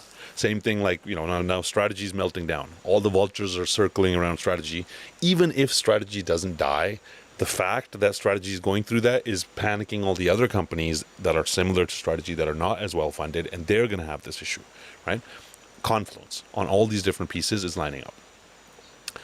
That's also why we use the VIXs for our signals, because these are volatility indicators, right? When it's low, it usually has one way to go. And when it's high, it usually has one way to go. So when it's high, we buy. When it's low, we sit there and make money. And somewhere in between, hopefully we take some profits. This was the 10-10 crash. This was the Trump crash. So, now let's see when we get the next one. Right now, we're seeing the VIX move a little bit, but nothing crazy. It's nothing world-changing. But this kind of curvature is usually a precursor to the next move up. So let's see. It could take a little bit of time to play out. Right now, the cyclical analysis puts it all the way out to that September-ish timeline, somewhere around September. But who knows? Not moi. And then, of course, our Bitcoin volatility indicator, my favorite thing to make sure that you can actually see it. Yeah, you can see it. This one, let's get you out of the way here. Let's get me out of the way here. Oops. Nothing like moving windows around in the middle of a stream, right? So profesh, guys. So profesh. This is our, again, the speed that the Bitcoin moves at indicator. And when this spikes, it's another confluence signal on top for us to be able to see. Now, specifically right now, one of the biggest concerning things that I can actually see, the knowns, is oil and the stuff that's happening with oil. The stuff with strategy and everything happening there is specific to crypto. Oil has a blast radius that's way bigger than what's even close to it. So now oil supply has tightened, and right now we're sitting around 50 days of supply left. That causes inflation to rise. Inflation already rose, but then they made it come down just so that they could kind of play this game in the middle. I believe all of this is being done fully controlled by AIs. I mean, you get the idea. Oil going up makes inflation go up. When inflation goes up, the central banks can't drop their rates, which they're itching to drop. But if they drop the rates, that would cause inflation to go nuts, or at least so they say, which we're going to end up at 15 to 20% inflation according to them. Realistically, we're headed to 20, 30, 40% inflation in the US over the next few years. At least that's what history says. Because the inflation goes up, central banks don't cut. If central banks don't cut the interest rate, then it's too expensive to borrow, which means that whole borrowing cascade of borrowing money and buying assets doesn't happen, which means our little pond stays dry. Where's the money going to come from if nobody's borrowing? Guess what? It's coming from AI. This time around, the beautiful thing is it's coming from tech stocks. It's coming from your pension funds. I mean, I seem a little too excited about your pension fund. Not your pension fund, but your pension fund. If you have a pension fund, it's coming from your pension fund. To be really honest, why do you think these pensions and stuff are buying this shit, right? It's coming from your pocket. It's coming from your bank account.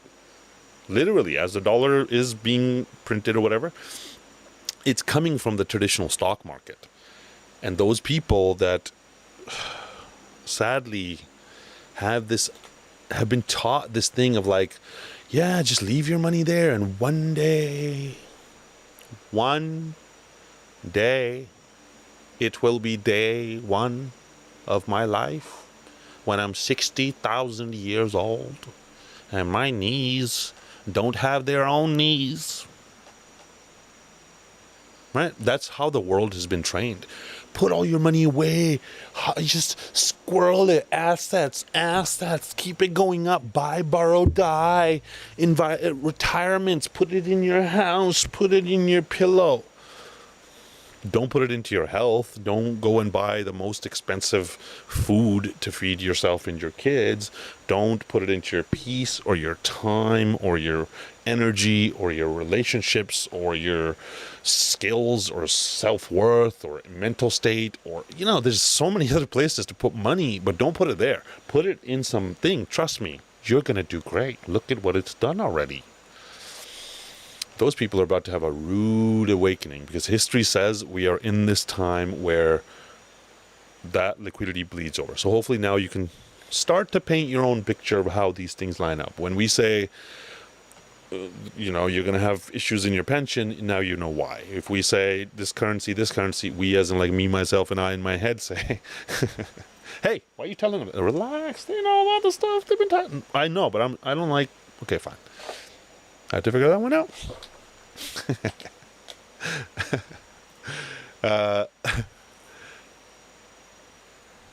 But that is the biggest concern that I'm looking at today. So, in my classic fashion, I'd like to put a timer on it, 50 days. I might even put a ticking down clock. This is 50 days. Somewhere around October, expect some proper stuff to go down. Okay? Yeah, this is just my quote.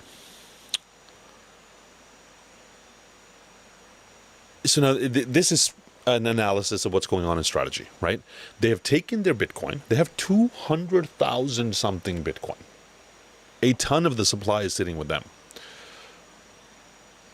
They took that Bitcoin, not even borrowed against it per se, but you could kind of say that within the company itself, they've effectively borrowed against it, against the value of the company itself. And they created Stretch, STRC, STRD preferred stocks, STRK, STRF, like a bunch of preferred stocks. They pay different levels of yields on different levels of risk, blah, blah, blah, blah, blah. Their average cost is right around that $76,000, $75,000 mark. Okay? Their average cost. As the price, as your average cost price continues to go down, then the MNAV today would be fine. But as actually, I think this is broken. This should not be like this. Because they've basically borrowed too much debt against their assets. Okay? That means they could go bankrupt. Simple as that. This is a little confusing to me. I don't know if it's just my brain that's working like this, but the whole point is right now they're sitting at around that 0.77. The company is valued at less than how much Bitcoin it actually has, because it has all of these risky bets on top of it. When they have some major issues, right now it's like that in this range, when they start to have some major issues, it's going to cause a lot of this leverage to unwind, which could potentially make MicroStrategy go bankrupt. And one macro thing to understand is, like, Wall Street is this fucking like cliquey place, and there's just inside jokes all the time happening there, right? Like, just here's some examples, right? Cathie Wood is probably the worst, but one of the worst investors on Wall Street, hands down. Anybody who knows about finance knows who Cathie Wood is. She's horrendous as far as her track record. Okay, on Wall Street, she is nothing but a joke as a money manager. They brought her out and made her the head of ARK and all this stuff, and made people believe in her, just so that people would get tricked. And so many people have lost so much money, even the people who've now, walked into that thing. And those people lost money years ago, and now they're about to lose everything, right? But that's Wall Street's joke upon you. That, hey, here's Cathie Wood. And if you just blindly listen to her without knowing who she is, without doing any research, they're like, yeah, then send us your money too. That's how they think about it. Michael Saylor was coined the biggest loser in the dot-com crash. They tricked him at that point too, the bankers did. He basically lost $10 billion of value in one day, I think it was. And he was the biggest amount of market cap lost in one day or something. He was literally in the papers as the biggest loser.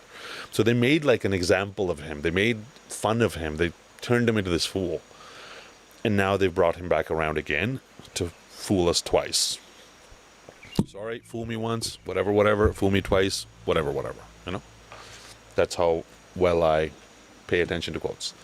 But my point is, that's a huge macro signal. When they send out somebody who they've treated a certain way, that tells you, hey, they might do that again. Hey, maybe, kind of, sort of, no? So, this is now understanding these dynamics, right? Normally, when yields rise, gold is supposed to fall. Both of them went up in this time. That's completely different. This time is completely different. Bitcoin went up, altcoins didn't. Completely different. The world is melting down. Completely different. Oil is shut down. Completely different. The entire world was just shut down. You remember that? Completely kind of different. Kind of. Work is disappearing. Jobs are disappearing. So many things are... This time is truly different. But here's some actual examples from this macro stuff. Gold and yields are supposed to go opposite. They went up together. Completely different. Crypto is supposed to be an inflation hedge. It sold off the hardest as soon as inflation went up. Fastest inflation in 40 years, and crypto went negative. Completely different. A strong dollar means a strong economy. No. Now it doesn't. Trump is trying to weaken the dollar. Stocks and bonds diversify each other. Anybody who was doing the 60-40 stock split realized 2022. Completely different. Doesn't work anymore. Oil up means growth up. No, oil up means the entire world stops. Completely different. Crypto stopped working. Crypto changed owners. The marginal buyer became an allocator with a risk committee, so it began being discount rate like everything else that institutions own. In English, what it's saying is crypto didn't stop making money. Crypto just became an institutional asset and knows how to trick you, right? So that is completely different. But it's institutionalized now. More Bitcoin is held by institutions than is by, I'm going to not say that actually, I don't know that for sure. Okay? But a ton of Bitcoin is held by institutions compared to individuals. It's completely institutionalized. It is inside of containers where, it's inside of the traditional financial system, and everything is completely different from the way that it has been before. But crypto didn't change. It just changed owners, right? It's become a different beast now, and we are playing a different game. So knowing all of that around the world, you can come here and you can take this quiz. I'm not going to do this for you, just so I don't mess it up, so that there's a little bit of fun or something. And then there's a bunch of figures down here and a bunch of stuff that it invalidated. These weren't things that I said, but it went and invalidated things that I found, just to give you clarity on where this is coming from, because we're all about transparency. Now back up a little bit. Okay. Now we can see how the debt markets affect crypto, how the relationships are between them, how liquidity flows between them, why the markets, some markets move and some markets doesn't, why has Bitcoin, we've answered so many questions in this bigger picture, and however much of it made sense to you, you could watch this a second time, but if a second time something doesn't make sense, just leave it, because your frame of understanding only needs those pieces to be able to absorb what is there. Trying to rack your brain to try to figure all this stuff out, trust me, it's 23 years in and I'm still not good at it, right? That's understanding the outside system. But that's also why we are here, because we make all of this easy for you, right? This new excellency makes all of this easy for you. What you have to do is you have to look within yourself and make decisions according to all of that. Which, the amazing thing is, I think almost everybody that I can see in the chat right now is making those decisions. Actually, 100% of the people are making those decisions. And yeah, 2 of you guys are already in Bali right now. 1 of you was just in Bali. So just saying, the decisions seem to be being made, and they seem to be quite good decisions, right? But what you have to do is you have to make the decisions accordingly to this information that you're getting. So let's look at it. If this whole transition is happening the way that you're seeing right now, if the the Western system is imploding the way that it is, then we have to look within and go, okay, well, how do I want to navigate it? Where do I want to be? Which currency do I want to be in? Which jurisdiction do I want to be in? Which war zone do I want to be in? Realistically, to be honest. If jobs are disappearing, then what's my big why? Why am I doing what I'm doing? How do I want to be of service? You know, how do I want to navigate this process? How much gold do I want to keep? How much real estate do I want to keep? Which places do I want to keep it? How much retirement do I want to keep? When do I pull out my retirement? Is it okay to take that little hit but make sure I don't lose all of it? Or is it too early and I haven't even made anything and it's pointless to pull it out right now? I'd just be taking a hit, right? These are the kind of decisions that we're making as we go, and as different things happen, you will start to see more and more pieces around that, right? What we are doing right now, we as Excellency and all of us, like I've seen all of this coming from miles away. So my solution was this. Oh, wait. All the money and more than all the money is going to go into these things? Into like dogs and shit? That I click? Cool. Good. Okay. All I have to do is make sure that I help people understand which button to click, and then how to just sit there for months and months and months and months and don't do anything. Easy peasy squeezy, right? So that's the journey that we're on right now. You have to do the internal work, but also the life work to navigate these different things. Because I'll be honest, I'm not sure you'll be able to come here in middle of 2027. I'm almost not sure, to be honest. I don't want to say I'm certain. There's no certainty in this world. It's all foggy. But I'm not sure we'll be able to move freely around by middle of 2027.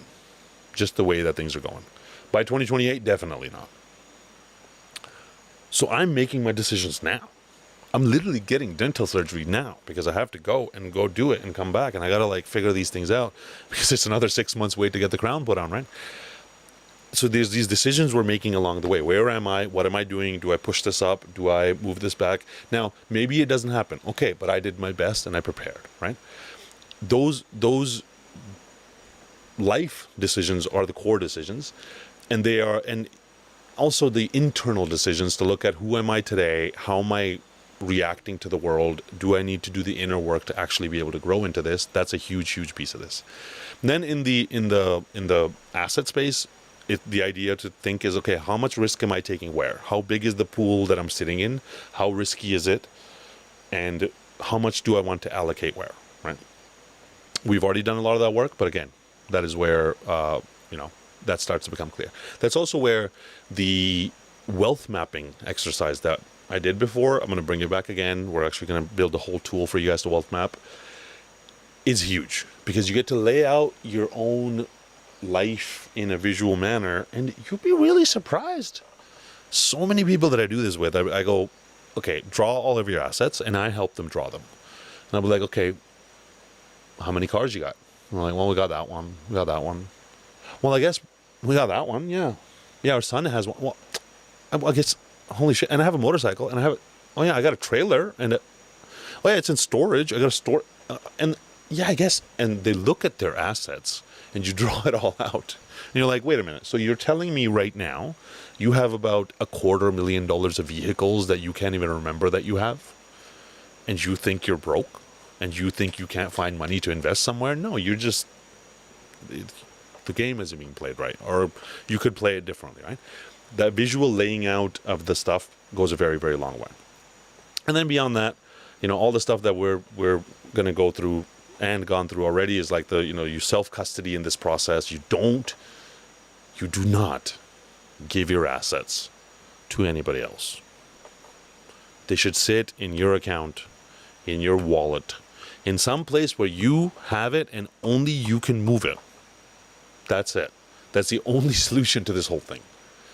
The great taking, which I'm going to do a whole talk on, not today because it's already been 2 hours. It is the concept that this process is legalized, that this wealth transfer that we're going through is legal, and it is legal. But the only solution inside of that, the main asset-based solution inside of that, is self-custody. That if there's an asset somebody else holds, if you bought Strategy, you gave your money to a broker who says you own stock of Strategy, you don't own stock of Strategy. Nobody can own stocks directly.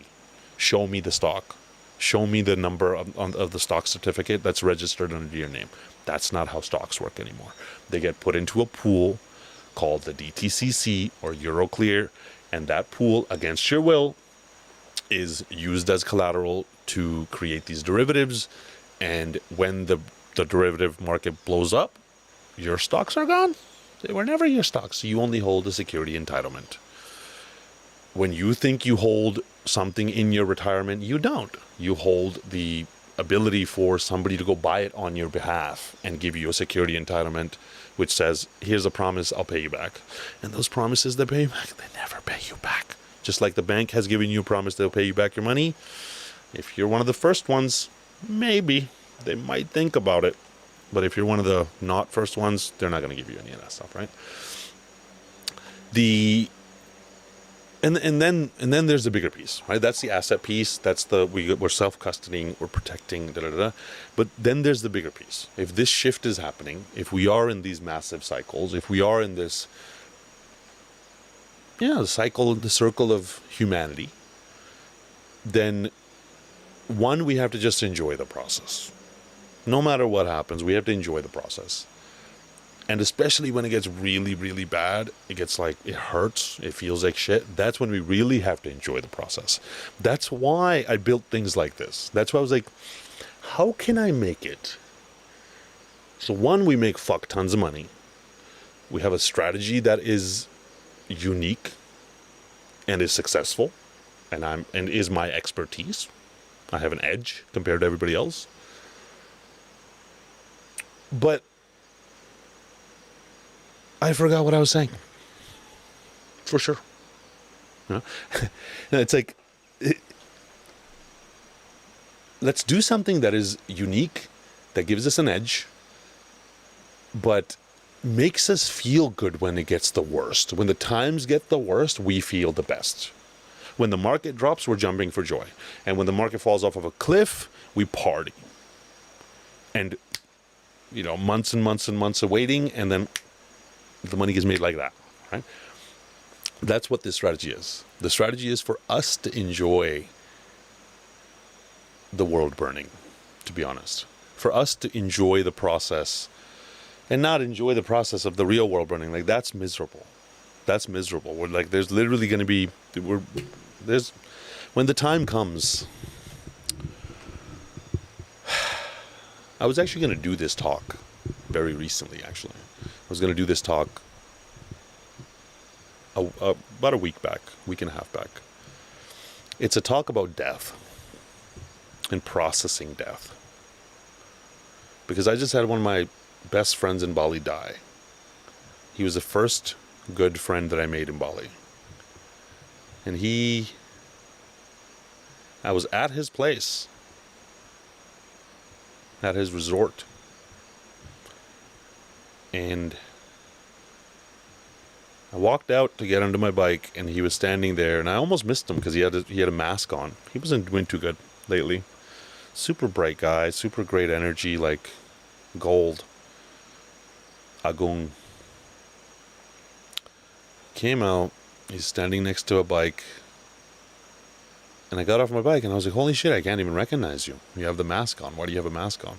I knew he was already sick. And he explained to me how, he's having heart issues and he's not feeling good. And even last time when he told me that, I was like, go get an IV. Bought him an IV. He never went. And I was like, hey, man, you're gonna do good. Did you go get the IV and stuff? Let's get you figured out. We have a doctor here that he hadn't gone to, and I was like, go to Dr. Peggy, figuring it all out. And made him smile, as I always do. Hung out for a bit. Then I hugged him, and I told him, I love you, bro.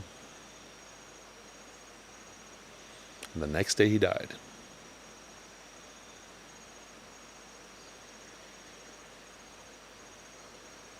And it's been It's been an interesting World War III for me.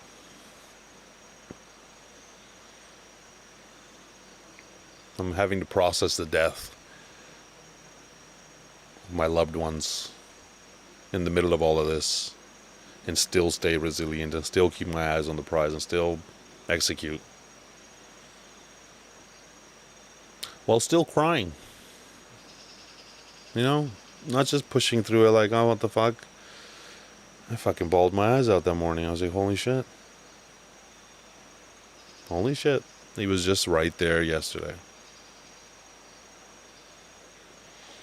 But the last thing that I said to him was, I love you. I know where he is. He's right here. It's not like he's gone in some magic place. Looking at the Balinese, the girls at the front, they know me. This was the place that I actually, when I was nothing, that he was the one who actually took me into this place.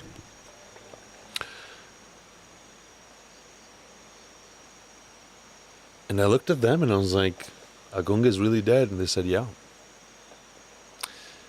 And, you know, I'd just come out of my room after crying, and I'm like, I got snot coming out of my nose. And she's just, you know, he's dead. I look at the other one. You know, life is as beautiful, death is as beautiful a part of life to the Balinese as life itself. And they're not phased. You know, they're a little bit, they feel sad, but also like, they're like, hey, he's gone back to being source and light and God, and he's loving it. The only people sad are us. You know, he was more miserable down here with some heart issues than he is up there. My point is, there's a lot of this that's going to need to be processed, and we are going to process it. I have a whole talk lined up that I'm going to do to share, because the macro isn't just about the money. This money shit is a joke. It's hilarious. If this is the biggest concern to you, it won't be. It definitely won't be. Soon enough. And we're doing the bigger thing. We're going on a bigger journey. We're understanding the bigger picture. We're part of a bigger whole. And there's a lot more going on. So anyways, that was a rant. Okay.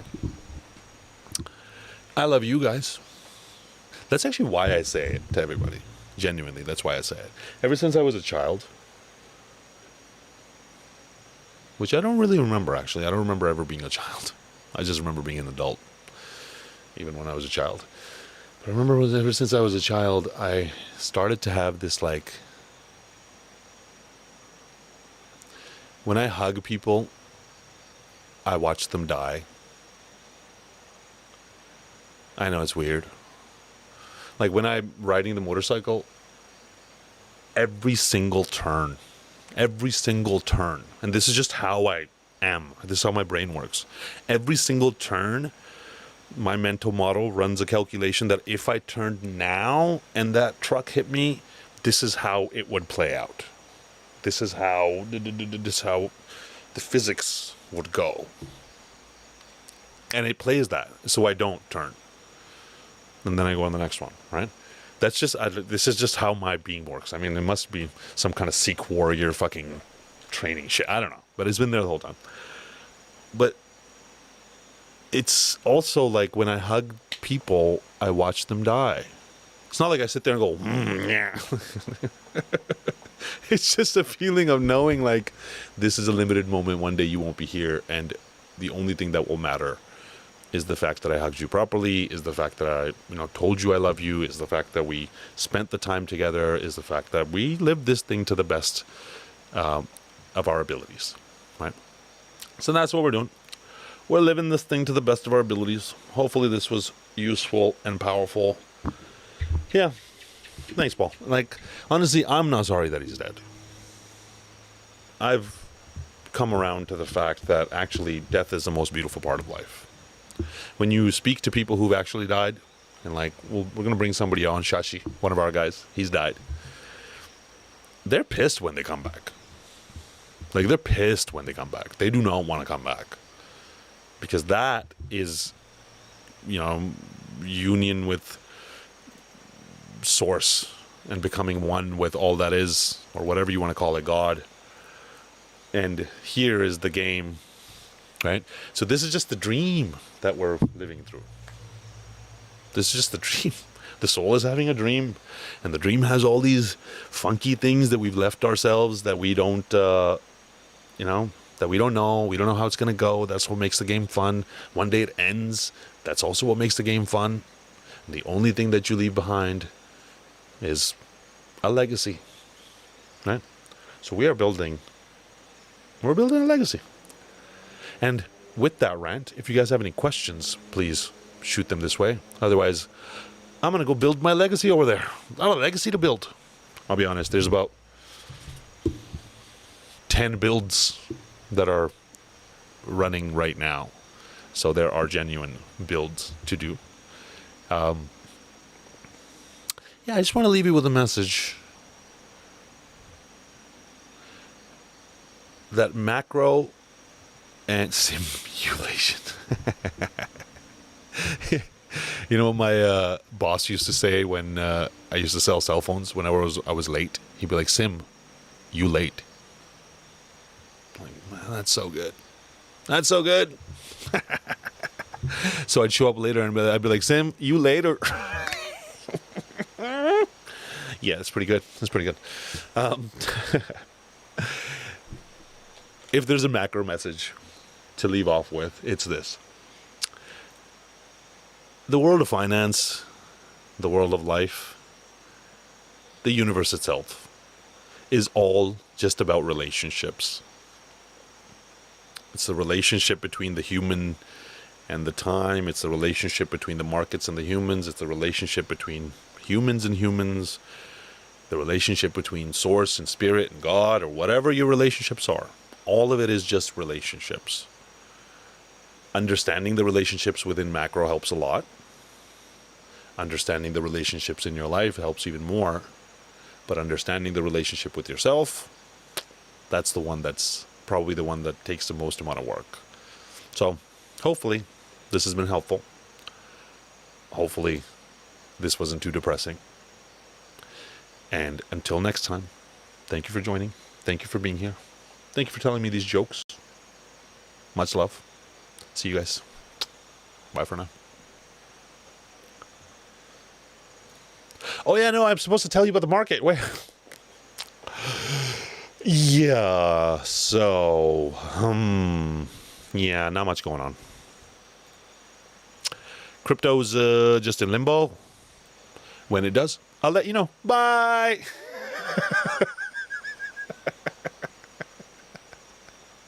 I love it. I love you guys. Seriously, bye.